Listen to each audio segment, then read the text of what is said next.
Thinking about opening a My529 account? Or maybe you have an account and you're wondering how to get started. Putting money into a My529 account to save for education expenses is easy and offers tax advantages. You can contribute how much you want, when you want, and you can put money in your account in a variety of ways. You can make a one-time electronic contribution or schedule recurring contributions. That way, you don't have to remember to press a button every month and allow for more potential for growth over time. You can also contribute by check, payroll direct deposit, or bill pay through your bank or credit union. Or you can also roll over funds from another 529 account. Also, think about putting money in on special occasions like birthdays, holidays, graduations, and other milestones. My529 also offers a gift program, so you can invite family and friends to contribute to your beneficiary's education. Whether you can save for all of your beneficiary's education costs, or are just able to save for part, everything makes a difference. And saving costs less than borrowing because they will not have to repay loans with interest.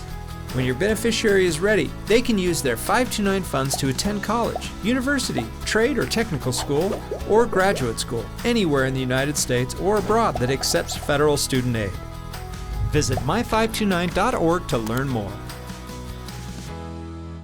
Investing is an important decision. The investments in your account may vary with market conditions and could lose value. Carefully read the program description in its entirety for more information and consider all investment objectives, risks, charges, and expenses before investing. For a copy of the program description, call 1-800-418-2551 or visit my529.org. Investments in My529 are not insured or guaranteed by My529, the Utah Board of Higher Education, the Utah Education Savings Board of Trustees, any other state or federal agency, or any third party. However, Federal Deposit Insurance Corporation insurance is provided for the FDIC insured investment option. In addition, My529 offers investment options that are partially insured for the portion of the respective investment option that includes FDIC insured accounts as an underlying investment. The state in which you or your beneficiary pay taxes or live may offer a 529 plan that provides state tax or other benefits, such as financial aid, scholarship funds, and protection from creditors, not otherwise available to you by investing in My529. You should consider such benefits, if any, before investing in My529. My529 does not provide legal, financial, investment, or tax advice. You should consult your own tax or legal advisor to determine the effect of federal and state tax laws on your particular situation.